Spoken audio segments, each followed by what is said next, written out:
এসে গেছো? তাহলে আজকের গল্পটা শুনেই যাও। আজকের গল্প। নমস্কার বন্ধুরা, আজকের বিষয় বাস্তবে কি গোপাল ভাঁড় সত্যিই ছিল নাকি কাল্পনিক। চলো তাহলে বন্ধুরা আজকের বিষয়টা জেনে নেওয়া যাক। গোপাল ভাঁড়ের নাম শুনলেই 8 থেকে 80 বছর প্রত্যেকের ঠোঁটের কোণে হাসি লেগেই থাকে। তার গল্প জানেন না এমন বাঙালি নেই। কিন্তু শুধু গল্প নয়, বাস্তবেই মধ্যযুগীয় বাংলার একজন খ্যাতনামা বিদূষক ছিলেন গোপাল ভাঁড়। অষ্টাদশ শতকে নদিয়ার রাজা কৃষ্ণচন্দ্রের সভায় 9 জন রত্নের মধ্যে তিনি ছিলেন অন্যতম। গোপাল ভাঁড় ছিলেন মহারাজ কৃষ্ণচন্দ্রের রাজসভায় বিদূষক। জ্ঞান, বুদ্ধি ও বিচক্ষণতায় গোপালের জুড়ি মেলা ভার। যতটুকু জানা যায়, 1702 সালে কৃষ্ণনগর শহরের ঘূর্ণিতে এক নিম্নবিত্ত প্রামাণিক পরিবারে জন্ম হয় গোপাল ভাঁড়ের। কিশোর বয়সে বাবা গত হন। মা সতীদাহ প্রথার শিকার। বড় ভাই তৎকালীন সমাজের দাসত্ব প্রথার কাছে নত হতে বাধ্য হন এবং গোপাল গিয়ে পড়েন এক ডাকাত দলের খপ্পরে।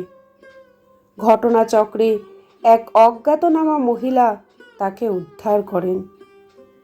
সেখান থেকে জীবনের নতুন মোড় শুরু হয়। 19 শতকের প্রথম দিকে বাংলা সাহিত্যে গোপাল ভাঁড়ের নামের প্রথম উল্লেখ পাওয়া যায়। আচার্য সুকুমার সেনের মতে অবশ্যই ইনি সম্পূর্ণ কাল্পনিক চরিত্র। কৃষ্ণনগরবাসী অবশ্য তা বিশ্বাস করেন না। এমনকি অনেক তথ্যসূত্রেও তার অস্তিত্বের প্রমাণ পাওয়া যায়। গোপাল ভাঁড়ের স্মরণে কৃষ্ণনগরের ঘূর্ণিতে তার মূর্তি বসানো হয়েছে। প্রতি বছর পৌষে রাধানগরের কাছে কারবালা মাঠে গোপাল ভাঁড়ের মেলা হয়। তবে তিনি কাল্পনিক না বাস্তব চরিত্র, তা নিয়ে আজও তর্জা চলে। তাহলে গোপাল ভাঁড় কি সত্যিই ছিলেন? নামটিকে কখনো দূরের মনে হবে না বা অচেনাও মনে হবে না, বরং কাউকে ভালোভাবে খোঁচা দেওয়ার জন্য গোপাল ভাঁড়ের নামটি যথেষ্ট। ভারতীয় গণমাধ্যমে পাওয়া তথ্য অনুযায়ী যুগ যুগ ধরে গোপালের কীর্তি মানুষের মুখে মুখে ঘুরছে। নিজেকে গোপাল ভাঁড়ের বংশধর বলে পরিচয় দেওয়া নগেন্দ্রনাথ দাশের একটি বই রয়েছে, নবদ্বীপ কাহিনী বা মহারাজ কৃষ্ণচন্দ্র গোপাল ভাঁড় নামে। সেটাকে প্রামাণ্য জীবনী ধরলে মানতেই হবে গোপাল সত্যিই ছিলেন। কিন্তু এর সত্যতা মিলেও যেন মেলে না। প্রকৃতপক্ষে গোপাল ভাঁড় যে ছিলেন তার প্রমাণ পাওয়া যায় 1926 সালে প্রকাশিত নগেন্দ্রনাথের বই থেকে। বইটি তিনি নিজেই প্রকাশ করেন। লেখকের দাবি, গোপাল ভাঁড়ের আসল নাম গোপালচন্দ্র নাই, যার অর্থ এই যে বংশগতভাবে তিনি ছিলেন নাপিত।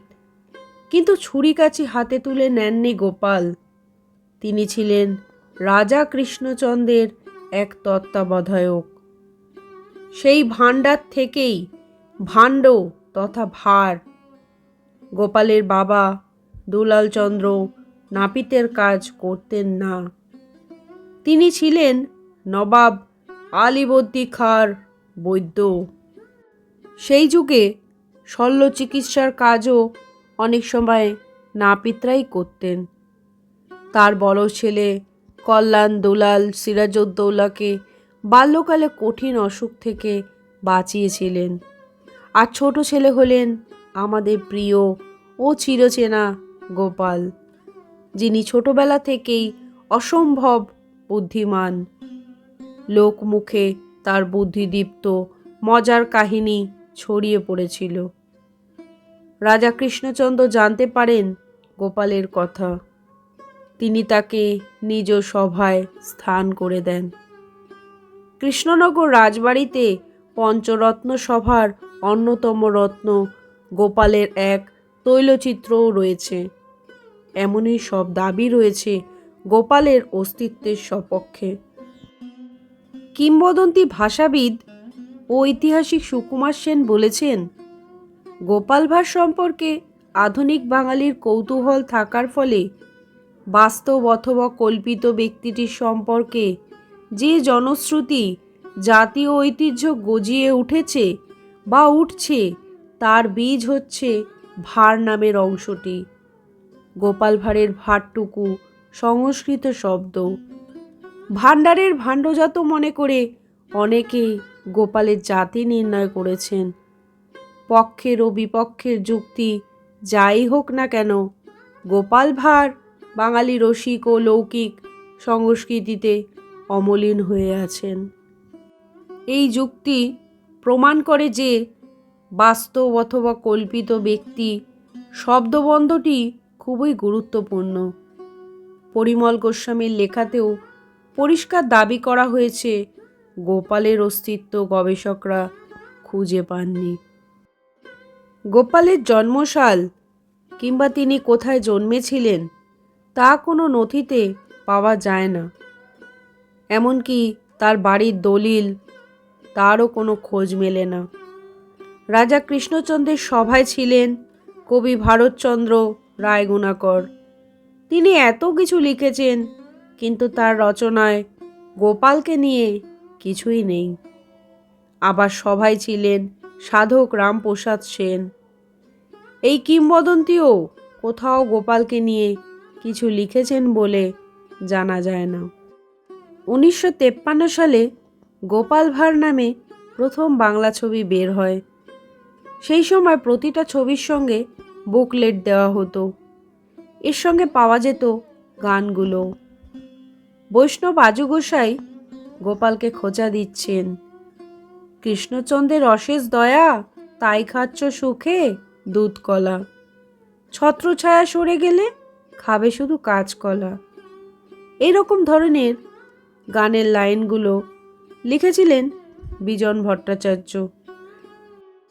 সেই সমাজ এক সাধারণ মানুষকে রাজার ঘনিষ্ঠ হয়ে ওঠাকে কোন চোখে দেখছে সেটাই এখানে বুঝিয়েছেন তিনি।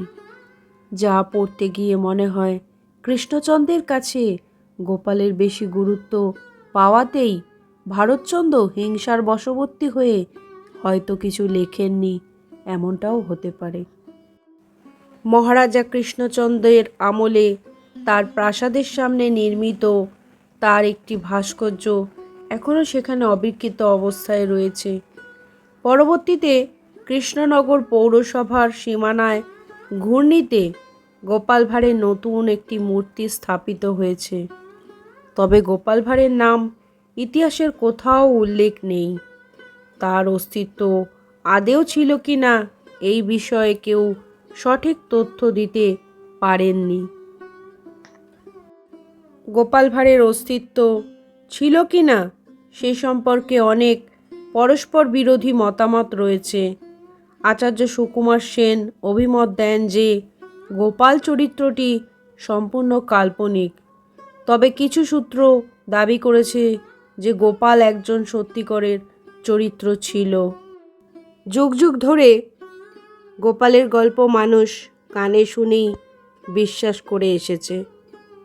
গোপাল থাকুক অথবা না থাকুক, তার নামে প্রচলিত বুদ্ধিদীপ্ত গল্পগুলো হারাতে দেবে না গোপালকে। শুনলে তো তাহলে গোপাল ভাঁড়ের গল্প, কেমন লাগলো একখান কমেন্ট করে আমায় জানিও কিন্তু। আর ভালো লাগলে একটা লাইক করে দিও। আর এরম ভিডিও দেখার জন্য আমার চ্যানেলটাকে সাবস্ক্রাইব করে দিও।